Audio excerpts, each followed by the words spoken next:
Bismillahirrahmanirrahim. Assalamualaikum warahmatullahi wabarakatuh. Salam sejahtera untuk kita semua.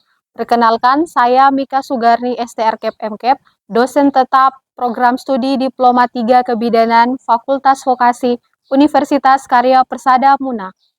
Pada kesempatan kali ini, saya ingin menyampaikan pernyataan diri dosen dalam unjuk kerja Tridharma Perguruan Tinggi atau disingkat dengan PDD UKTPT di bidang pengajaran. Video ini dibuat dalam rangka pemenuhan salah satu persyaratan sertifikasi dosen tahun 2025. Pada kesempatan ini, saya ingin menyampaikan salah satu bentuk implementasi Tridharma di bidang pengajaran yang sesuai dengan keahlian saya, yaitu mata kuliah asuhan kebidanan kehamilan. Mata kuliah ini merupakan mata kuliah wajib program studi yang ditujukan untuk mahasiswa semester 3 dengan kode mata kuliah BDN 301 berbobot 5 SKS, 3 SKS teori, dan 2 SKS praktikum, diselenggarakan dalam 16 kali pertemuan tatap muka dengan rincian 14 kali pertemuan materi dan 2 kali untuk ujian tengah semester dan ujian akhir semester. Mata kuliah asuhan kebidanan kehamilan secara umum membahas terkait proses pelaksanaan asuhan kebidanan pada ibu hamil dengan pendekatan manajemen kebidanan yang didasari dengan konsep-konsep. Dengan bahan kajian seperti konsep dasar kehamilan, tanda dan gejala kehamilan, kebutuhan fisik dan psikologis pada ibu hamil, ketidaknyamanan pada ibu hamil. Tidak hanya itu, mata kuliah ini juga membahas asuhan antenatal komprehensif yang diaplikasikan berdasarkan prinsip-prinsip continuity of care dalam pelayanan ibu hamil, membangun hubungan profesional antara ibu hamil dan keluarga, mempersiapkan ibu menghadapi persalinan, serta hasil evidence-based yang berfokus pada upaya preventif dan promotif, deteksi dini komplikasi, penanganan awal, kegawat daruratan, serta pendokumentasiannya. Adapun capaian pembelajaran lulusan atau CPL Prodi pada mata kuliah ini terdiri dari 8 CPL. Pada aspek sikap terdiri dari 3 CPL yaitu CPL 5, 9, dan 11. Pada aspek pengetahuan terdiri dari 4 CPL yaitu CPL 16, 18, 24, dan 26. Pada aspek keterampilan umum 1 CPL yaitu CPL 35 dan pada keterampilan khusus terdiri dari 2 CPL yaitu CPL 42 dan 44 yang tertuang dalam RPS dan telah divalidasi oleh Ketua Program Studi dan Gugus Pengendali Mutu. Adapun capaian pembelajaran mata kuliah CPMK yang diharapkan pada mata kuliah ini terdiri dari 4 poin. CPMK 1, mahasiswa mampu menjelaskan konsep dasar asuhan kehamilan sesuai kode etik profesi dan standar kebidanan. CPMK 2, mahasiswa mampu menerapkan keterampilan dalam asuhan kebidanan kehamilan secara komprehensif. CPMK 3, mahasiswa mampu melakukan deteksi dini kegawat daruratan, komplikasi, dan penanganan awal kegawat daruratan terhadap penyulit yang terjadi dalam masa kehamilan, utamanya trimester 1, 2, dan 3. CPMK 4, mahasiswa mampu menyusun pendokumentasian manajemen asuhan kebidanan kehamilan. 3 komponen utama dalam proses pembelajaran pada mata kuliah ini yaitu menggunakan metode DIA, Delivery, Interaction, dan Assessment. Saya memberikan materi kepada mahasiswa melalui ceramah interaktif dan media pembelajaran yang relevan. Setelah itu, mahasiswa akan memberikan umpan balik berupa pertanyaan, pendapat, atau rangkuman pemahaman untuk memastikan materi terserap dengan baik. Pada interaksi pada mata kuliah ini melibatkan komunikasi dua arah antara dosen dan mahasiswa berupa diskusi, tanya jawab, kolaborasi, dan refleksi bersama. Interaksi menjadi inti dalam menciptakan suasana belajar yang hidup, bermakna, dan mendorong keterlibatan emosional, intelektual, dan sosial mahasiswa dalam proses belajar. Dalam kegiatan pembelajaran, khususnya dalam hal interaksi, saya menerapkan pendekatan Student Centered Learning atau SCL, yaitu pembelajaran yang berfokus pada peran aktif mahasiswa sebagai subjek utama dalam membangun dan menerapkan pengetahuan. Untuk menciptakan interaksi yang efektif dan kerangka SCL, saya juga memanfaatkan beberapa metode pembelajaran lainnya seperti diskusi kelompok kecil, simulasi, kemudian role play, kemudian ada studi kasus, kemudian ada model pembelajaran kolaborasi, kooperatif, bahkan beberapa menggunakan mind mapping.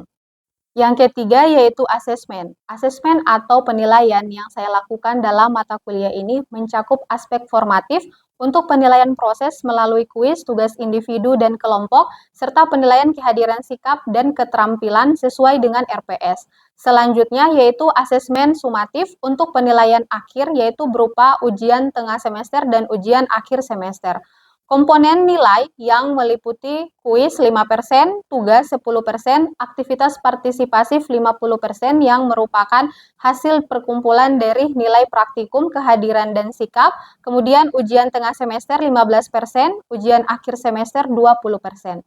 Seluruh hasil penilaian ini dapat diakses dan dilihat oleh mahasiswa secara transparan melalui sistem informasi akademik Siakat yang tersedia, sehingga mahasiswa dapat memantau perkembangan belajarnya secara mandiri dan objektif. Referensi yang digunakan dalam mata kuliah ini terdiri dari buku ajar karya ahli, beberapa di antaranya adalah karya saya dalam penulisan kelompok book chapter, pedoman praktik, serta artikel jurnal ilmiah yang relevan dengan topik kehamilan yang memiliki kebaharuan, sehingga mahasiswa mampu mengikuti pengetahuan dan teknologi masa kini. Dengan mengacu pada referensi tersebut, proses pembelajaran dirancang secara terstruktur melalui pendekatan yang aktif dan partisipasif. Baik, berikut adalah proses pembelajaran pada mata kuliah Asuhan Kebidanan Kehamilan dengan materi pertemuan ketiga yaitu kebutuhan dasar ibu hamil. Selanjutnya, mari kita simak cuplikan video kegiatan pembelajaran yang menggambarkan implementasi metode tersebut di dalam kelas. Selamat menyaksikan. Wassalamualaikum warahmatullahi wabarakatuh. Bismillahirrahmanirrahim. Assalamualaikum warahmatullahi wabarakatuh dan selamat siang. Waalaikumsalam warahmatullahi wabarakatuh. Siang, Bu. Iya. Bagaimana kabarnya hari ini? Baik, Bu. Baik, alhamdulillah ya kita semua masih diberikan kesehatan dan kesempatan sehingga kita masih berjumpa pada pagi hari ini. Sebelum kita memulai perkuliahan tentu tindakan awal yang harus kita lakukan adalah berdoa. Berdoa sesuai keyakinan kita masing-masing. Berdoa dimulai. Oke, berdoa selesai. Sebelum kita mulai perkuliahan kita pada siang hari ini, Ibu akan mengabsen dulu ya adik-adik. Apakah hari ini hadir semua? Tidak ada yang Oke, siapa yang tidak hadir? Andi Warni, Bu. Oke, Andi Warni saja. Ya, Bu. Sebelum kita memulai pembelajaran, saya mau mereview dulu terkait materi kita pekan lalu.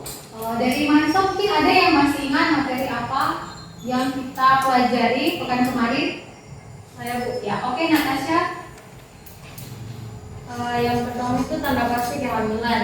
Oke. Yang pertama bisa dipastikan dari adanya denyut jantung janin. Ya. Kemudian yang kedua adanya janin pada saat USG.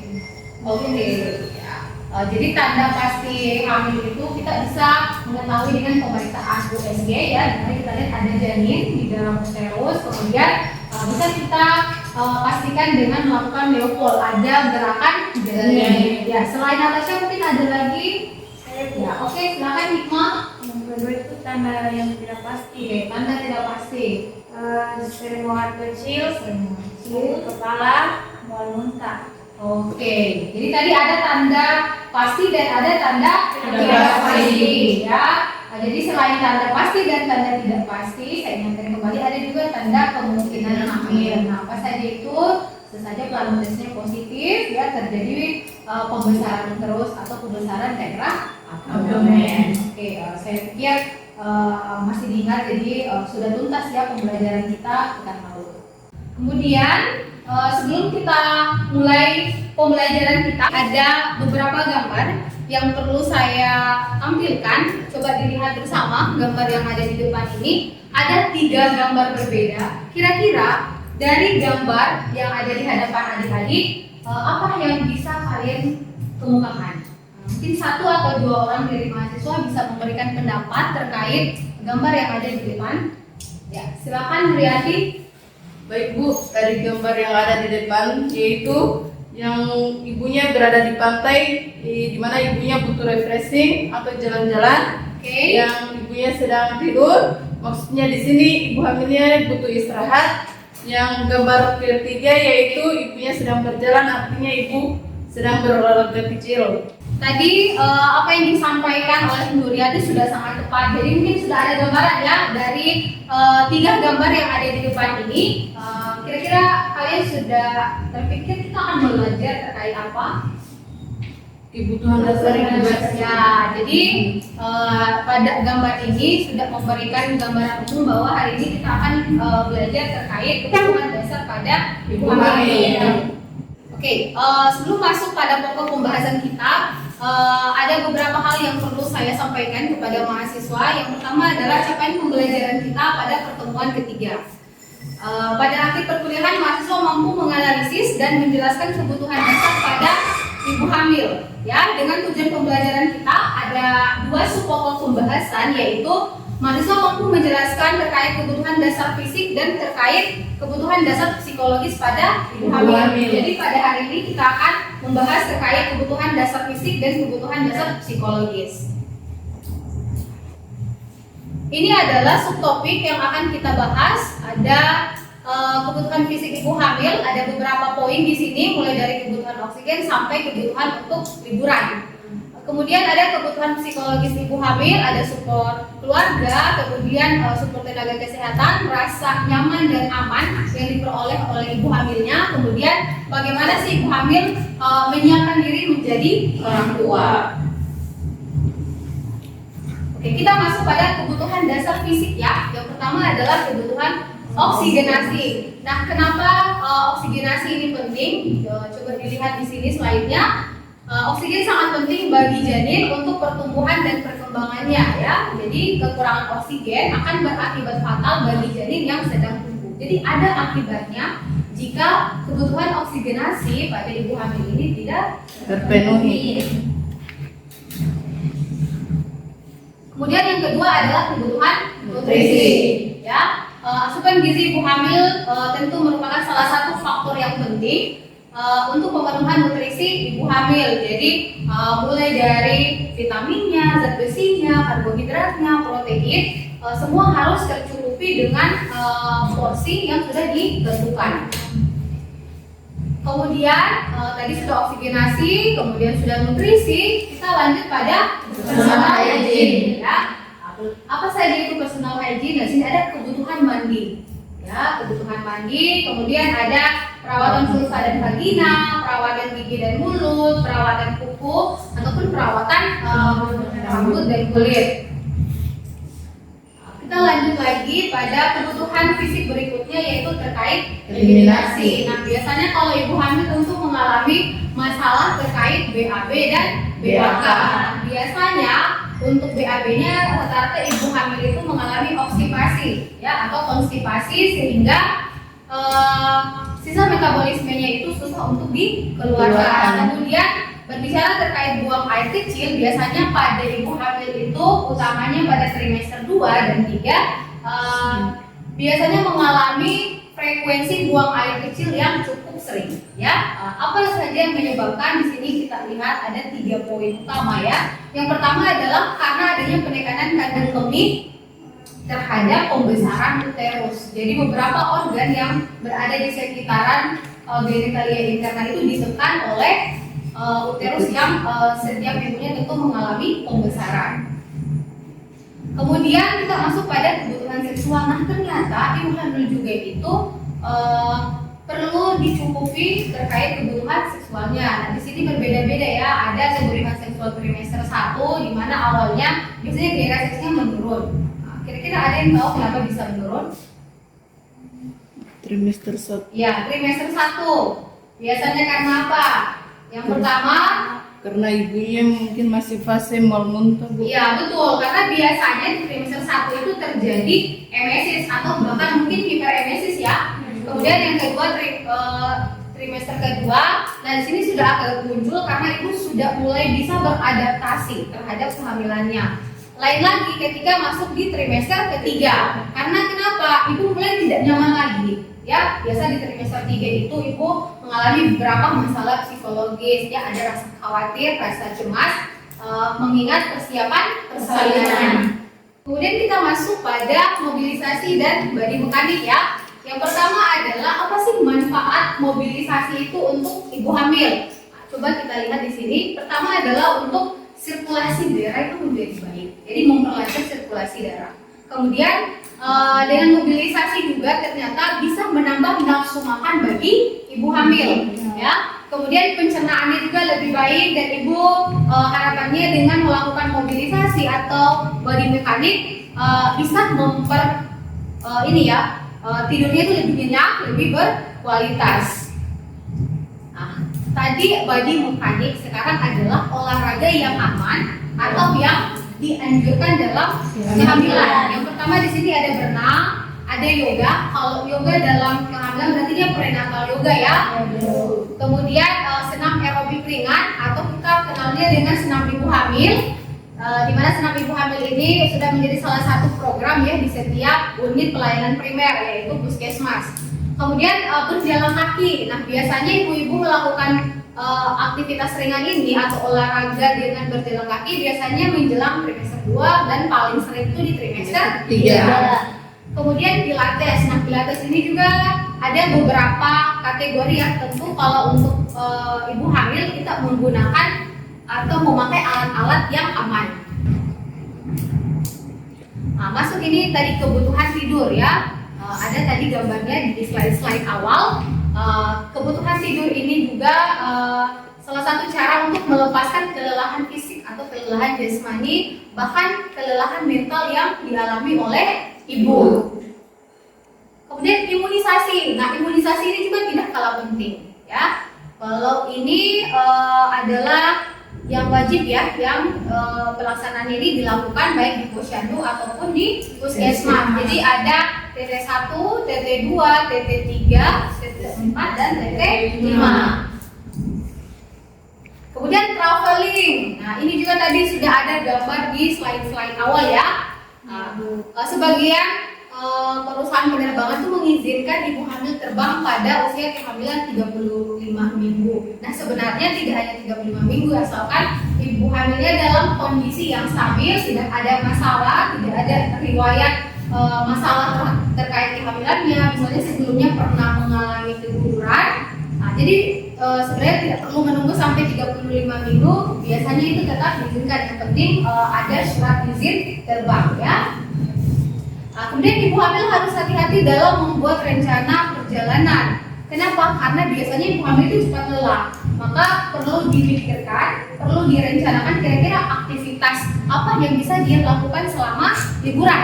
Ya, coba di sini yang pertama kita lihat, kenakan sabuk pengaman tanpa menekan perut. Jadi kalau di pesawat, misalnya di mobil, pastikan bahwa seatbeltnya itu tidak terlalu kencang. Ya. Kemudian biasanya asupan makanan akan berbeda dari biasanya, apalagi misalnya kalau ibu hamilnya ini traveling atau liburan di luar kota atau mungkin di luar negeri. Tentu kebiasaan makan atau jenis-jenis makanan akan berbeda. Nah, kita masuk pada kebutuhan psikologis. Tadi itu dari oksigen, kemudian kebutuhan nutrisinya, kebutuhan tidur, kebutuhan eliminasi, itu dia masuk kebutuhan fisik. Nah, sekarang kita masuk pada kebutuhan psikologis. Nah, yang paling utama, yang paling dekat dengan ibu itu siapa? Suami. Jadi dukungan suami itu yang paling prima, yang pertama. Kenapa?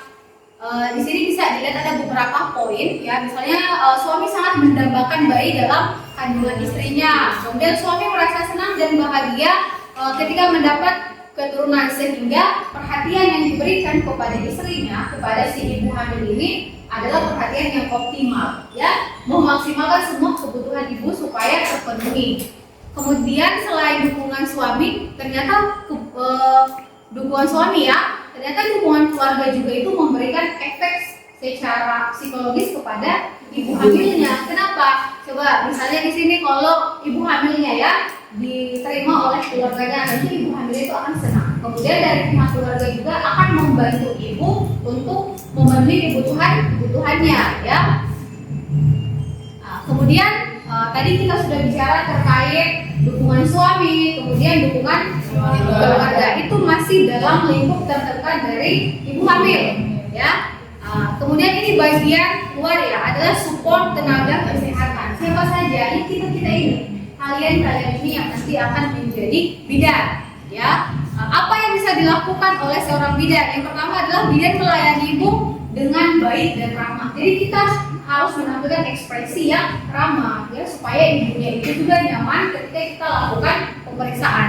Kemudian bidan menjalin hubungan yang baik dan saling percaya. Kita perlu jalin komunikasi yang baik supaya kalau misalnya ada masalah-masalah, ya, yang bisa mempengaruhi kehamilan ibu itu bisa curhat ke kita dan kita bisa memberikan konseling interpersonal.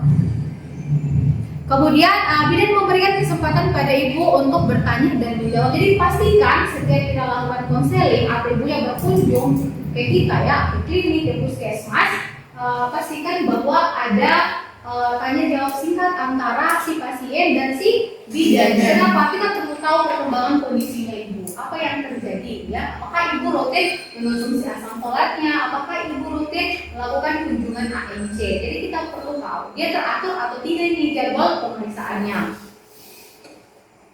Nah, setelah itu pastikan ada rasa aman dan nyaman. Bagaimana ibu hamil bisa mendapatkan rasa aman dan nyaman ini? Yang pertama adalah ibu hamil sendiri harus menerima kehamilannya dengan senang hati. Ya, kalau ibu hamilnya tidak terima atau misalnya dia kayaknya kehamilan ini tidak direncanakan, biasanya ibu hamilnya itu acuh tak acuh, ya.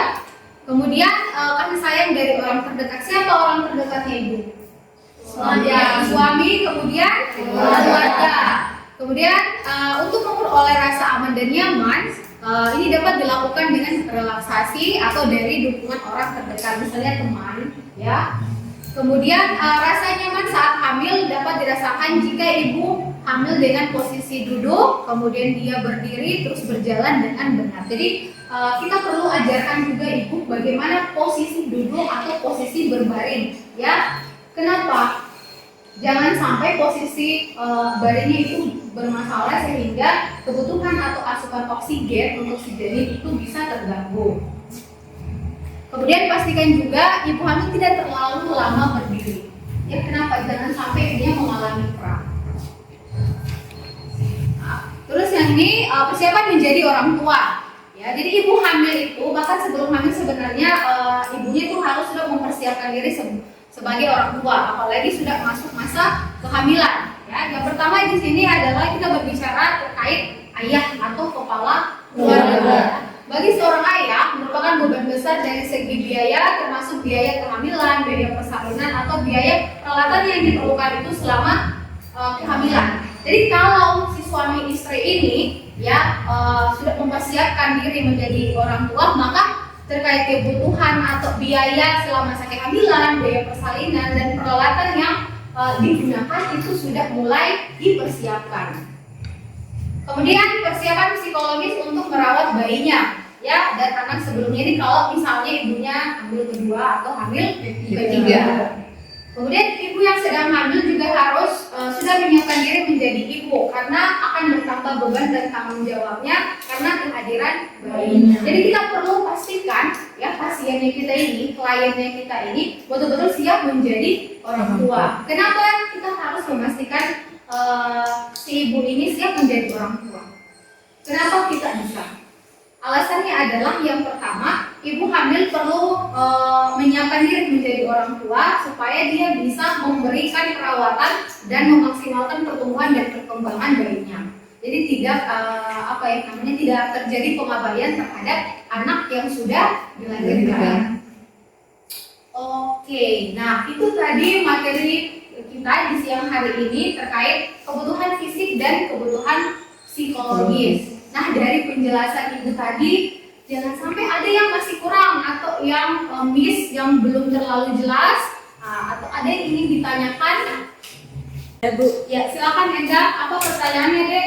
Pertanyaan saya, apa dampak yang akan terjadi jika kebutuhan dasar ibu hamil tidak terpenuhi? Oke, pertanyaan yang bagus ya. Nah, ini ada pertanyaan dari temannya, apa yang akan terjadi atau apa dampak yang bisa terjadi jika kebutuhan dasar fisik atau psikologisnya ibu hamil tidak terpenuhi. Yang pertama adalah kita mulai dari kebutuhan dasar fisik, ya.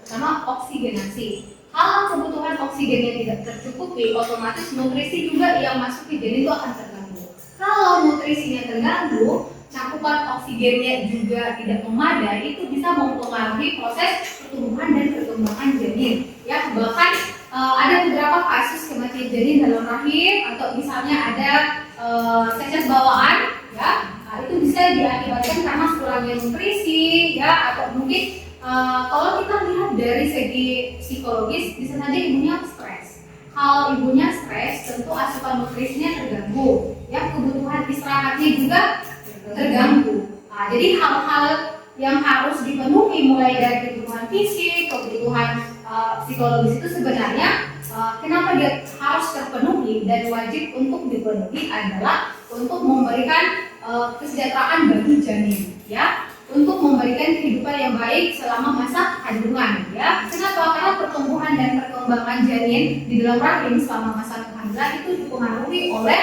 kebutuhan fisik tadi dan kebutuhan psikologis. Jadi pastikan ibu merasa nyaman, kemudian seluruh kebutuhannya terpenuhi. Ya. Bagaimana Indah? Jelas? Ya, oke, terima kasih. Mungkin ada lagi yang mau bertanya? Oke, sudah jelas semua ya? Ya Bu. Yakin? Ya. Oke, kita lanjut nih. Nah, karena sudah yakin, sudah jelas dengan materinya Ibu ada sedikit tugas individu. Jadi tugas individu ya. Jadi nanti kalian cari minimal 3 jurnal, ya, baik jurnal nasional ataupun jurnal internasional. Untuk websitenya Ibu sudah sampaikan ya kemarin di pertemuan kedua. Kemudian setelah dapat jurnalnya nanti tuh direview, nanti buatkan tabel, ya, maksimal halamannya jangan terlalu banyak, 3-5 halaman saja. Kemudian untuk pengiriman dari tugas individu ini bisa dikirim ke email Ibu ya. Ya Bu. Oke, nah ini materi yang akan kita pelajari untuk pekan depan. Karena kita sudah mempelajari terkait tanda dan gejala ibu hamil, kemudian hari ini kita belajar terkait kebutuhan fisik dan kebutuhan psikologis.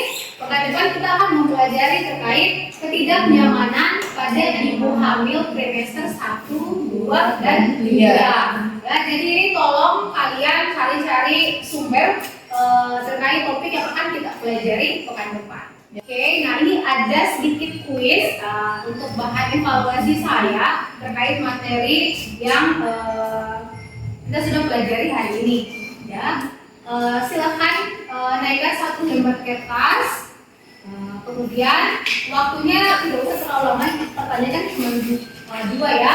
Jadi Ibu kasih waktu 15 menit untuk menjawab pertanyaan ini. Oke, waktunya sudah habis ya adik-adik. Silakan dikumpul lembar jawabannya. Ayo cepat dikumpul. Oke. Saya meminta satu kesimpulan dari mahasiswa, 1 orang saja. Siapa yang mau? Ayo, siapa?